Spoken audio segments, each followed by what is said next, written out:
आज हम कंपोनेंट्स के बारे में पढ़े हैं, जिसमें हमने कुछ समझा था कंपोनेंट्स के बारे में। ठीक, तो कंपोनेंट्स के बारे में हमने ऐसे समझा था कि किसी भी वेक्टर के कंपोनेंट लेना हो अलोंग एनी लाइन, कुछ भी हो सकते हैं वो, horizontal, vertical, X axis, Y axis, कुछ भी हो सकते हैं। तो अगर किसी वेक्टर की कंपोनेंट लेना हो किसी भी डायरेक्शन में, इट मीन्स उस वेक्टर की magnitude into cos of the angle, जितनी आप मान लो ये है और इधर लेना है कंपोनेंट, तो ये वाली एंगल का कॉस, इधर लेना है कंपोनेंट तो ये वाली एंगल का कॉस, जिधर लेना है कंपोनेंट वो वाली एंगल का कॉस हो जाएगा।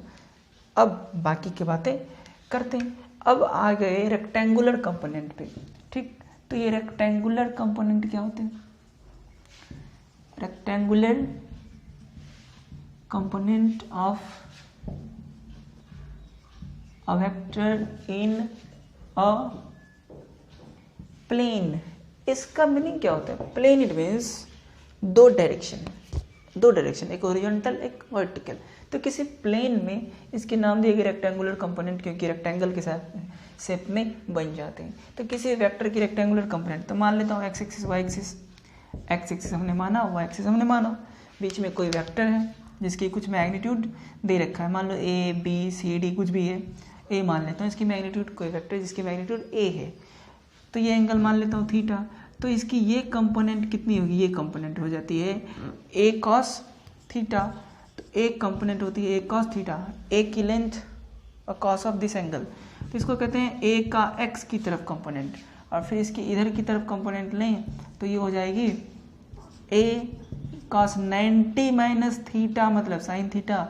तो इसको ए का वाई की तरफ की कंपोनेंट कह देते हैं। तो ये a x, it means vector a का एक्स की तरफ का कंपोनेंट और वेक्टर बी का, यानी वेक्टर ए का वाई की तरफ का कंपोनेंट। तो this is rectangular component of vector in a plane. ये चीज़ें हैं। अब हमें एक चीज़ आगे समझना ये है कि एक्स के डायरेक्शन को हमेशा हम आई कैप से लिखते हैं। कभी हमने यूनिट वेक्टर लिखा था, यूनिट वेक्टर हम लिखे थे आई कैप, जे कैप, के कैप हमने कभी लिखा था। तो वो चीज़ें अब स्टार्ट करना कि आखिर वो हमने क्या लिखा था। तो रिप्रेजेंटेशन ऑफ रेक्टेंगुलर कंपोनेंट में आई जे के दिखनी चाहिए भाई। अब मान लो ये कोई वेक्टर है, तो ये वेक्टर एक्स एक्सिस की तरफ भी नहीं है, वाई एक्सिस की तरफ भी नहीं है। अगर बीच में हो, यानी हॉरिजॉन्टल और वर्टिकल के बीच में हो, इट मीन्स उसको हम हॉरिजॉन्टल और वर्टिकल के सेंस में कैसे लिखें इस वेक्टर को। अगर किसी ने कहा भाई इस वेक्टर को दिखा दूं कि ये हॉरिजॉन्टल की तरफ कितना है और वर्टिकल की तरफ कितना है, तो क्या बताया जाएगा कि भाई वेक्टर ए का एक्स की तरफ कितनी कंपोनेंट है, तो यानी कि वेक्टर ए का एक्स की तरफ की कंपोनेंट और वेक्टर ए का वाई की तरफ की कंपोनेंट। ये चीज़ ऐसे लिखूंगा मैं, वेक्टर ए को मैं ऐसे लिखूंगा, एक्स की तरफ ये हो गए, वाई की तरफ ये हो गए। अब आई बताती है कि एक्स की तरफ, जब भी आप एक्स की तरफ की बात करो तो आई लिख दो, वाई की तरफ की बात करो तो जे कैप लिख दो, और जेड अगर होगी तो के कैप। आई जे के ये तीन हमने पढ़ा था। जब भी एक्स एक्सिस की तरफ की बात होगी तो वो आई लगा दो। तो आई जहाँ पे लगा it means that is along x axis, j it means along y axis, and k it means along z axis. तो यहाँ पे तो जेड एक्सिस तो है ही नहीं, आगे लेने वाला हूँ, तो a x I A Y जे। तो वेक्टर ए को इट मीन्स ऐसे लिख सकते हैं a cos theta i plus a sine theta j. It means this vector a इस तरीके से लिखे जाएंगे क्योंकि अब आई जे दिख गए हैं। ये चीज़ें स्केलर है, ए कॉस थीटा क्या स्केलर, ये चीज़ें स्केलर है, बट ये चीज़ें वेक्टर है क्योंकि इसके पास डायरेक्शन आ चुका है। आई जे के डायरेक्शन को शो करता है। तो भाई मैग्नीट्यूड में अगर डायरेक्शन लग जाए तो वेक्टर हो जाएगी ना, मैग्नीट्यूड में डायरेक्शन हो जाए वेक्टर हो जाएगी ना, दोनों वेक्टर ऐड होगी तो वेक्टर होगी ना। तो ये वेक्टर है, इसीलिए आई जे के, आई रिप्रेजेंट्स, लिख लो, i represents along x axis,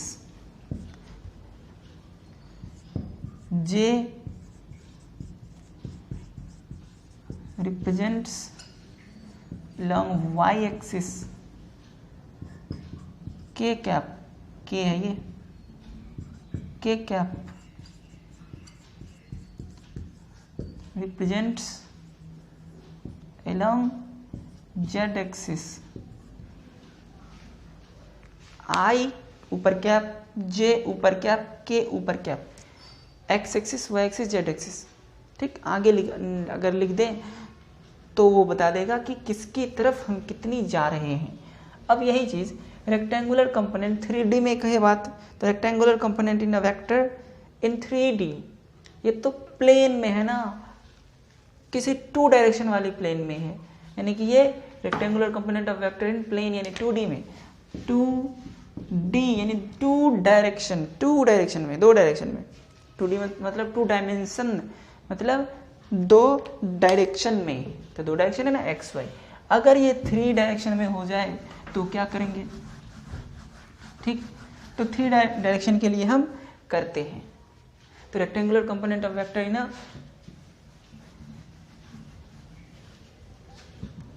तो rectangular component of vector in 3 dimension, 3 dimensions यानी 3D, 3 डायरेक्शन में हो तो क्या करें, है कि नहीं? तब के लिए बातें करते हैं। ठीक, तो देखो भाई 3 डायरेक्शन लेना है, X axis, Y axis, Z axis. अब आपको ये समझना है कि एक्स एक्सिस, वाई एक्सिस ये तो सही है भाई, समझा था। जेड एक्सिस किधर होगी, तो एक्स एक्सिस इधर, वाई एक्सिस इधर। ये एक्स और वाई और जेड एक्सिस म्यूचुअली परपेंडिकुलर होते हैं, एक दूसरे पे आपस में परपेंडिकुलर होते हैं। तो ये जेड किधर होगी, ऐसे होगी ना, एक्स वाई जेड। मोची के जो सूज वाले लोहे होते हैं उसकी तरफ ऐसे होते हैं ना, एक इधर होते हैं, एक इधर होते हैं, एक इधर होते हैं। या नहीं तो इसको अंदर डाल दो तो भी म्यूचुअली परपेंडिकुलर होगा। तो जेड एक्सिस ऐसे होगी, तो उसको तो खींच पाएंगे नहीं, तो हम जनरली उसको ऐसे खींचते हैं, क्योंकि ये तो बोर्ड 2D में है। 2D में 3D कैसे खींचेंगे भाई, ये तो हो ही नहीं सकता। तो इसीलिए जेड एक्सिस इधर खींचते हैं, या तो अंदर या तो बाहर। तो अंदर खींचना हो तो इधर खींच लेते हैं, अंदर के लिए इधर खींचते हैं, बाहर के लिए इधर खींचते हैं। तो ये हो गई जेड एक्सिस। ठीक, ये राइट हैंड को भी शो करता है, राइट हैंड को शो करता है। जैसे कि देखो राइट हैंड को कैसे शो करता है, राइट हैंड थंब रूल, कभी परे हो गए तो राइट हैंड मतलब क्या कि एक्स एक्सिस की तरफ हैंड को रख दो और वाई एक्सिस की तरफ इसको घुमाओ तो थंब जाते हैं जेड एक्सिस की तरफ। अगर वाई एक्सिस पे ऐसे रखूं तो एक्स की तरफ घुमाओ तो थंब जाते हैं अंदर की तरफ, तो थंब अंदर या बाहर जाते हैं। तो इस तरीके से वो ये राइट हैंड को भी फॉलो करता है। अब राइट से लेफ्ट में भी हम इसको चेंज कर सकते हैं, राइट से लेफ्ट में। मान लो ये हैंड ऐसे रखे और वाई की तरफ घुमाए, एक्स की तरफ रखा, वाई की तरफ घुमाए तो थंब देता है जेड का डायरेक्शन। ठीक, ऐसे ही अगर इसको रखूं, एक्स की तरफ रखूं और वाई की तरफ घुमाऊं तो थंब अंदर जाते हैं, तो वो देता है लेफ्ट हैंड वाली। तो ये सब चीज़ें नॉर्मल है, यानी ये राइट हैंड को रिप्रेजेंट करता है। तो ये सब तो ठीक। हाँ भाई, एक्स की तरफ तो आई कहते हैं, वाई की तरफ को मतलब वाई की डायरेक्शन को जे कहते हैं और जेड की डायरेक्शन को तो के कहते हैं। तो मैंने ऐसे लिखा। अब मान लो बीच में कोई ऐसे पॉइंट है, ये था ना ऐसे, तो बीच में यहाँ कोई पॉइंट है यहाँ पे, तो इस पॉइंट की एक्स की तरफ भी कंपोनेंट होगा, इस पॉइंट की वाई की तरफ भी होगा और इस पॉइंट की जेड की तरफ भी होगा, तीनों तरफ होगा ना। तो बीच के पॉइंट ऐसे यहाँ पे तो डालूंगा नहीं, ऐसे कैसे डाल सकता हूँ, तो बीच में कोई पॉइंट ले लूँगा, कोई भी पॉइंट बीच में ले लूँगा। मान लो ये पॉइंट रहा बीच में हमारे, तो इसका ये वेक्टर बनाना ए मान लेता हूँ, वेक्टर ए मान लिया। तो इस ए पॉइंट की जो होगी कुछ तो कंपोनेंट बनेगी ना, ये जो ए है, ए वेक्टर, इसकी कंपोनेंट तीनों डायरेक्शन बनेगा, क्योंकि ये बीच में। तो एक्स की तरफ भी बनने वाले हैं कुछ, लेटर सपोज एक्स अल्फा बना रहे हैं, एक्स अल्फा, वाई से बीटा बना रहे हैं, ये मतलब ए है इसका वैल्यू, वाई से बीटा एंगल बना रहे हैं, और जेड से, जेड कौन है नीचे, तो जेड से ये रहा, जेड से गामा एंगल बना रहे हैं। देखो ऐसे रहेगा, बीच में पॉइंट रहेगा, तो एक्स से भी कुछ एंगल बनाएगा, वाई से भी कुछ एंगल बनाएगा और जेड से भी कुछ एंगल बनाएगा। तो हमने माना एक्स से एंगल बना रहा है अल्फा, वाई से एंगल बना रहा है बीटा और जेड से एंगल बना रहा है गामा। ये 3 एंगल बना रहे हैं बीच के वो पॉइंट, इसकी मैग्नीट्यूड दिस है। अब हमें कंपोनेंट जिसकी तरफ लेना है वो तो हमें आता है। अगर x की तरफ लेना है तो a magnitude into cos of that angle, cos of that angle. तो इसकी x की तरफ भी होगी, y की तरफ भी होगी, z की तरफ भी होगी। पहले z नहीं थे, तो अगर a की मैग्नीट्यूड जो कुछ भी है वेक्टर की मैग्नीट्यूड a, तो उसको वेक्टर फॉर्म में लिखूँ तो कैसे लिखूँगा? तो यहाँ पे हम a वेक्टर को क्या लिख सकते हैं? x की तरफ की कंपोनेंट क्या होगी? axi, y की तरफ की कंपोनेंट ayj और z की तरफ की कंपोनेंट azk। ऐसे नॉर्मली लिखूँगा। x की तरफ भी होगी तो i लिखूँगा डायरेक्शन, x की तरफ इट मीन्स i तो वही बताएगा ना कि भाई x की तरफ की कंपोनेंट है ayj। मैंने ay नाम रखा, इधर जो कुछ भी वैल्यू होगी तो उसको j दिया, इट मीन्स ये y की तरफ है, k दिया, इट मीन्स ये z की तरफ है। ये सब चीज़ें बारी बारी दिखने को लगते हैं, होते नहीं हैं। तो चलो ए वेक्टर को हम अब लिखते हैं। x कितना होगा? x की तरफ इसकी कंपोनेंट कितनी होगी? अगर मैं x की तरफ की कंपोनेंट की बात करूं तो ये लेंथ होगा तो a cos अल्फा, क्योंकि x की तरफ तो अल्फा एंगल ही झुकेगा ना, तो जितनी झुकेगा उतनी होगा, यानी a cos अल्फा i। अब चलो y की तरफ की बात करो तो y की तरफ इधर, तो y की तरफ अगर झुकेगा ये तो कितनी एंगल बनाएगी से झुकेगा? बीटा एंगल से। तो जो मैग्नीट्यूड था वो यानी a cos बीटा, तो a की तरफ हो जाएगा a cos बीटा। और अगर z की तरफ इसको झुकाएं, z की तरफ इसको झुकाएं तो कितना z से बना रहे हैं? गामा, तो a cos गामा होगा कि नहीं होगा? तो a cos गामा। हाँ, यहाँ पे j छूट गया क्योंकि ये j की तरफ थे, प्लस यहाँ पे k की तरफ है। a cos alpha i, a cos beta j, a cos gamma k। तो ये i j k दिख रहे हैं तो समझ लो वेक्टर है।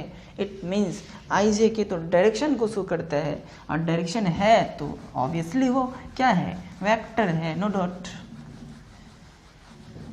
तो ये चीज़ें हमने अभी समझा कि भाई रेक्टेंगुलर कंपोनेंट में अगर 3D आ जाए तो किसी वेक्टर को कैसे रिप्रेजेंट करा जाए।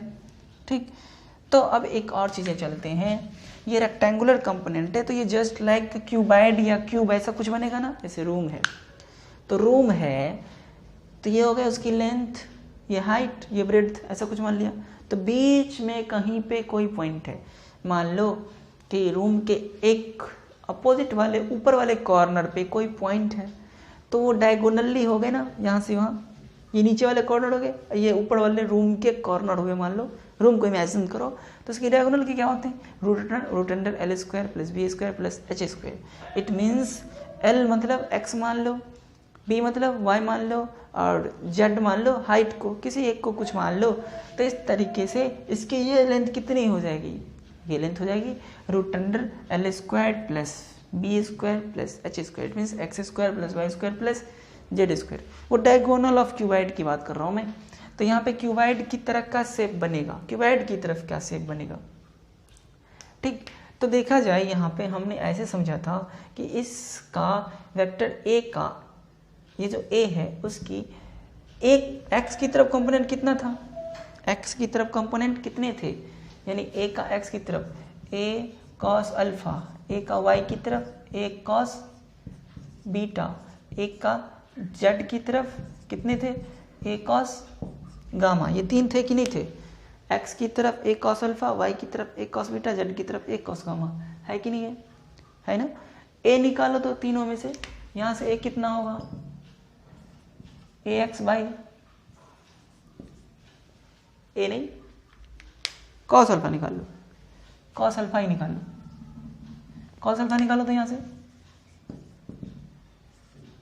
ए एक्स बाई ए, यहाँ से कॉस बीटा निकाल लो ए एक्स बाई बी, यहाँ से कॉस गामा निकाल लो वही a Y by b, a Y by b, a z by C.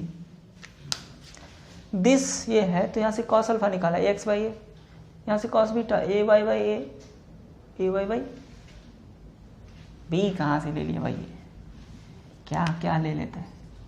A Y by सब यही है, a Y by a cos gamma a z by a, ठीक भाई। Cos square alpha plus cos square beta plus cos square gamma मैं ये निकालना चाहता हूँ, इसीलिए मैंने cos alpha cos beta cos gamma निकाला। Now cos square alpha cos square beta cos square gamma ये निकालना है मुझे, ये हमें निकालना है। तो देखो तो भाई cos square alpha cos square beta cos square gamma करो तो क्या आएगा, तो कॉस स्क्वायर अल्फा यानी कि ए एक्स बाई ए का whole square a Y by a का होल स्क्वायर और ए जेड बाई ए का होल स्क्वायर होगी कि नहीं होगी। तो a x square plus A Y square plus a z square नीचे सबके ए स्क्वायर होगी कि नहीं होगी। A x square by a square a Y square by a square a z by हो गए, सबकी एलसीएम ले लो तो a square a x square a Y square a z square a x square plus A Y square plus a z square. ये देखो तो ये तो डायगोनल ही है, डायगोनल के फॉर्मूले है ये। तो ये कितने हो जाते हैं, ए x square plus A Y square plus a z square, ये हो जाते हैं ए स्क्वायर ही, क्योंकि ये ऐसे रखा जेड एक्सिस। तो ये जो इधर है तो ऐसे टाइप के जो क्यूबाइड है या क्यूब है उसकी तो डायगोनल है ना ये, तो ये है डायगोनल, वही डायगोनल है ये जो ए है ना, ए वेक्टर बीच में वो डायगोनल की तरह एक्ट कर रहे हैं, ये डायगोनल है। तो वो एक एक्स की तरफ length square plus breadth square plus height square की तरफ वो काम कर रहे हैं, तो ये ए स्क्वायर हो जाते हैं। तो a square by a square कितने हो जाते हैं, 1। तो इस तरीके से हमारे पास एक फॉर्मूले आ जाते हैं कि cos square alpha plus cos square beta plus cos square gamma equal to 1। समझ में आ रहे हैं। तो cos square alpha plus cos square beta plus cos square gamma ये 1 होते हैं। और कैसे 1 होते हैं ये मैंने समझा। यहाँ पे एक चीज़ याद रखना, ये लेंथ की काम करते हैं, ब्रेड्थ की, और ये हाइट की काम करते हैं। कोई एक लेंथ कोई एक ब्रेड्थ कोई एक हाइट, क्योंकि ये रेक्टेंगुलर कंपोनेंट 3D में है जो क्यूबाइड की तरह बनते हैं, तो उसमें ये डायगोनल हो जाते हैं। रूट है नहीं इसीलिए ये स्क्वायर हो गए, यहाँ पे डायगोनल का स्क्वायर, नीचे वही है कट के 1 हो गए। नोट करो। तो अब आगे चलें। ये जो cos alpha cos beta cos gamma दिखे थे ना, cos alpha cos beta cos gamma, तो ये होते हैं डायरेक्शन कोसाइंस। कॉस अल्फा है, उसके आगे लिखना है cos alpha cos beta and cos gamma are called direction cosines, क्योंकि ये तो डायरेक्शन बताता है ना कि उस वेक्टर की एक्स एक्सिस से क्या डायरेक्शन है, वाई एक्सिस से क्या डायरेक्शन है, जेड एक्सिस से क्या डायरेक्शन है। और आगे मतलब ये इसके पीछे कोसाइन लगा हुआ है, कॉस को कोसाइन कहते हैं, इसलिए डायरेक्शन कोसाइन इसके नेम कर दिए गए। तो ये सब डायरेक्शन कोसाइन है, जिसकी तीनों का सम क्या है, स्क्वायर का sum cos square alpha cos square beta cos square gamma 1 होते हैं। तो जब भी डायरेक्शन कोसाइन पूछा जाए तो हम उसको निकाल सकते हैं आसानी से। अब आगे देखें। ठीक है, कोई वेक्टर है, एग्जाम्पल मैं दे रहा हूँ कि कोई वेक्टर A है जिसकी 2i plus 3j plus 4k ऐसा लिखा है मैंने। जब भी i j k दिखे तो वेक्टर है और i j k ना दिखे तो वेक्टर नहीं है। तो ये चीज़ें i j k दिख रहे हैं तो ये वेक्टर है, तो वेक्टर ऊपर लगे हुए हैं। i j k are unit vectors, i j k are unit vectors, i j and k are unit vectors. और बाकी पता है यूनिट वेक्टर एक फिक्स डायरेक्शन को बताता है, ये मैंने पढ़ा है। तो ये बात तो सच है कि ये x को बताता है, ये y को बताता है, ये z को बताता है, फिक्स तो है। इसीलिए यूनिट वेक्टर्स नाम, यूनिट वेक्टर की मैग्नीट्यूड 1 होते हैं और डायरेक्शन फिक्स होती है, हमने पढ़ा है और भी पढ़ेंगे, आगे आने वाले हैं। तो ये यूनिट वेक्टर्स है। ठीक भाई, इसकी मीनिंग ये हुई कि कोई वेक्टर A है वो x की तरफ 2 चला है, मान लो मीटर, 2 मीटर चला है, y की तरफ 3 मीटर चला है और z की तरफ 4 मीटर चला है। दूसरी तरफ से ये भी कह सकते हैं कि इस A वेक्टर की x की तरफ की कंपोनेंट 2 है, y की तरफ की कंपोनेंट 3 है और z की तरफ की कंपोनेंट 4 है, ये भी कह सकते हैं। ठीक है भाई, यानी कि इसको ए एक्स बी एक्स ए एक्स ये एक्स ये ए वाई ये ए जेड ऐसा है, ये है कि नहीं है, ए की एक्स की तरफ वाई की तरफ जेड की तरफ। हाँ ठीक, अगर यहाँ पे डायरेक्शन कोसाइन पूछ दे, अगर यहाँ पे डायरेक्शन कोसाइन पूछ दे तो कैसे निकालेंगे, find direction cosines, find direction cosines. तो क्या करें भाई, तो क्या करें, इस वेक्टर की ए एक्स क्या होती है, ए एक्स क्या होती है, इस किसी वेक्टर की ए एक्स होते हैं ए कॉस अल्फा आई, नहीं ये तो वेक्टर नहीं है, स्केलर है ना, ऊपर तो रो नहीं लगाया हूँ, नहीं लगाया ना, तो वो नहीं लगाना है, एक्स ए कॉस अल्फा, हमें तो ये कॉस अल्फा चाहिए ना, डायरेक्शन कोसाइन तो cos alpha cos beta cos gamma होते हैं, ए एक्स ए कॉस अल्फा, यानी कि यहाँ से हमें कॉस अल्फा निकालना है। अब देखो ये एक्स है कितने, ए का एक्स कंपोनेंट है ना, तो ये 2 हो गए, लेकिन ए कितने हैं यहाँ पे, ए कितने हैं ये बात तो पता करनी पड़ेगी, तब तो ये निकलेगी ना। तो सबसे पहले अब हम आते हैं कि किसी वेक्टर की, ये ए होते हैं किसी वेक्टर की मैग्नीट्यूड, देखो ना इसको ये लिख सकते हैं ना, तो पहले हम मैग्नीट्यूड निकाल लेते हैं, क्योंकि यहाँ पे ये डायरेक्ट निकाल सकते नहीं, तो चलो मैग्नीट्यूड ही निकाल लो पहले। तो किसी भी वेक्टर की, किसी भी वेक्टर की, किसी भी वेक्टर की मैग्नीट्यूड निकालना हो, किसी भी वेक्टर की मैग्नीट्यूड निकालना हो तो उसको ऐसे भी लिखते हैं ना, पीछे फिर से याद करो, वेक्टर ए की मैग्नीट्यूड मतलब मॉडुलस, इसको सिंपली ऐसे भी लिखे जाते हैं। तो अब आप इसे डायरेक्ट याद रखो, ये तो डायगोनल की तरफ होते हैं ना, डायगोनल की तरफ होते हैं, 3D में हो तो और 2D में हो तो रेक्टेंगल के डायगोनल की तरफ होते हैं, रेक्टेंगल की डायगोनल की तरफ होते हैं, तो L square plus B square यानी कि A x square plus A Y square हो जाएगा, A x square plus A Y square हो जाएगा, होगा ना, हाइपोटेनस बन जाएंगे, ये तो होगा कि नहीं। लेकिन यही चीज़ें अगर 3D में हो जाए तो a x square plus A Y square plus a z square उसकी रूट हो जाएगा, होगा कि नहीं होगा। अगर ये 3D में हो जाए, मैं इसको 3D फिगर बना के दिखाऊं, क्योंकि 3D है ना, एक्स वाई जेड 3D हो जाते हैं। तो देखो एक क्यूबाइड हमने बनाया, ठीक, ये बनाया, कई एक्स एक्सिस मान लो, ये हो गए हमारे कौन, मान लेता हूँ ये एक्स एक्सिस, ये वाले मान लेता हूँ वाई एक्सिस और ये वाले मान लेता हूँ जेड एक्सिस, बिल्कुल सही है, तीनों परपेंडिकुलर है ना। तो ये पॉइंट डायगोनल नीचे वाला इसके जस्ट अपोजिट कौन से है, ये वाला, ये हो गए हमारे ए वेक्टर, ये हो गए हमारे ए वेक्टर। तो देखो इसकी एक्स कंपोनेंट कितनी होगी, ये, तो ये हो गए इसके X component A X, Y component कितने हो गए, ये हो गए ए वाई, और जेड कंपोनेंट ये हो गए ए जेड।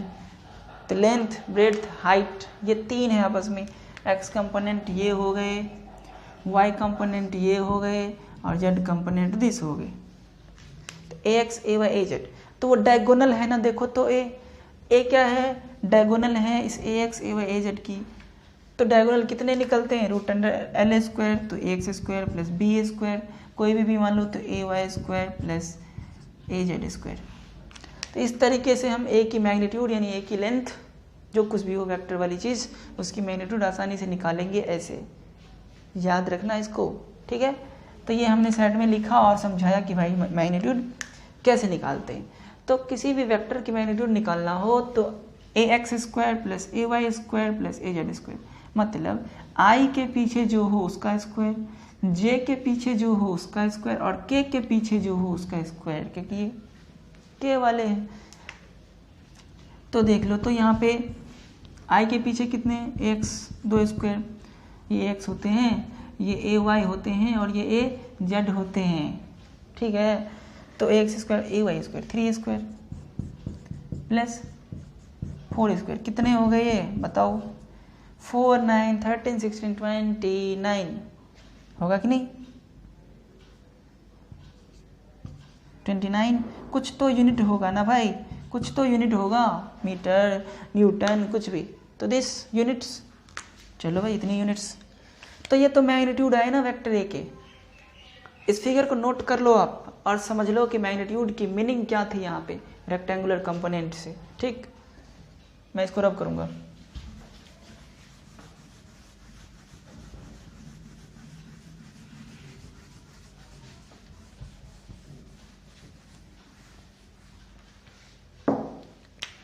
तो आगे चलें भाई, ए तो आ गया, अब तो आसान है हमारे लिए।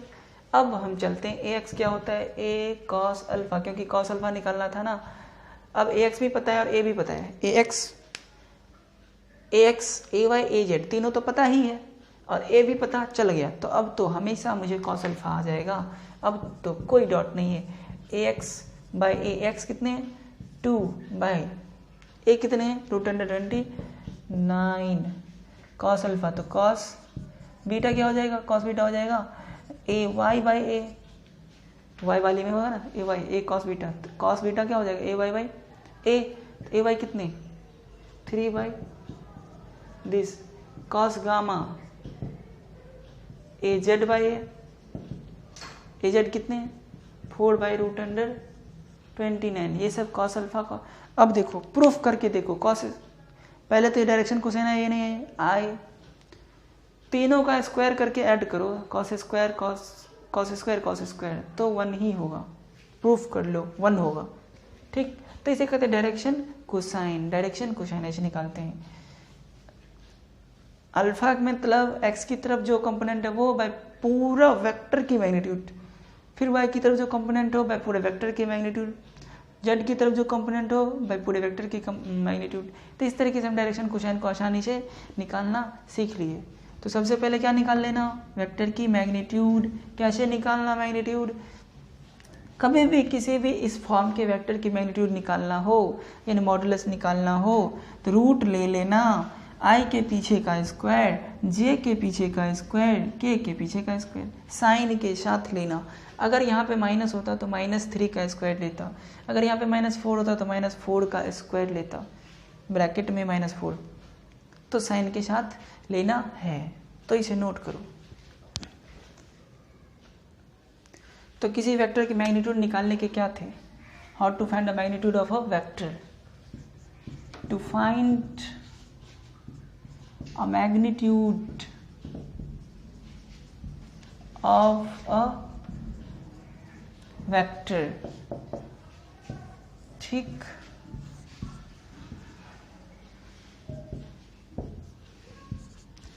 कोई ए वेक्टर है, एक्स की तरफ कुछ कंपोनेंट होगी, वाई की तरफ कुछ कंपोनेंट होगी, ए एक्स ए वाई, और जेड की तरफ भी कुछ कंपोनेंट होगी ए जेड। तो इसकी मैग्नीट्यूड हो जाएगी, कोई वेक्टर था तो उसकी जो मैग्नीट्यूड होगी ए, या उस वेक्टर की मैग्नीट्यूड ऐसे लिखा जाए तो वो कितना होगा, √अंडर एक्स की तरफ का स्क्वायर, वाई की तरफ का स्क्वायर और जेड की तरफ का स्क्वायर। इस तरीके से मैग्नीट्यूड को निकाल लेना। ये आई के पीछे होते, ये जे के पीछे होते, ये के पीछे होते। कभी भी मैग्नीट्यूड ऐसे निकालना, मैग्नीट्यूड मॉडुलस मतलब magnitude of vector A, magnitude of vector A, this is magnitude of vector A, vector A की मैग्नीट्यूड है, वेक्टर ए की मैग्नीट्यूड। 3 डायरेक्शन में है ना, तीनों डायरेक्शन को इस साइड से ऐड, इस तरीके से ऐड कर दो तो वो उसकी मैग्नीट्यूड बच जाते हैं, यानी कि उसके स्केलर बच जाते हैं, वेक्टर नहीं रहते तो स्केलर वैल्यू। ठीक, तो इस तरीके से हम कर सकते हैं, सही है। अगर इसको इस वेक्टर को वेक्टर फॉर्म में लिखना हो, इसको वेक्टर फॉर्म में लिखना हो तो क्या लिखेंगे, एक्स की तरफ क्या होते हैं, कितने होते हैं वैल्यू, इसके कंपोनेंट एक्स की तरफ कितने होते हैं। अगर ये अल्फा होती थी, अल्फा, ये बीटा और ये गामा, तो एक्स की तरफ कितनी होती थी, ए कॉस अल्फा, ए कॉस अल्फा शायद लिखा था क्या, ए कॉस गामा प्लस ए कॉस, अरे बीटा था ये, गामा के।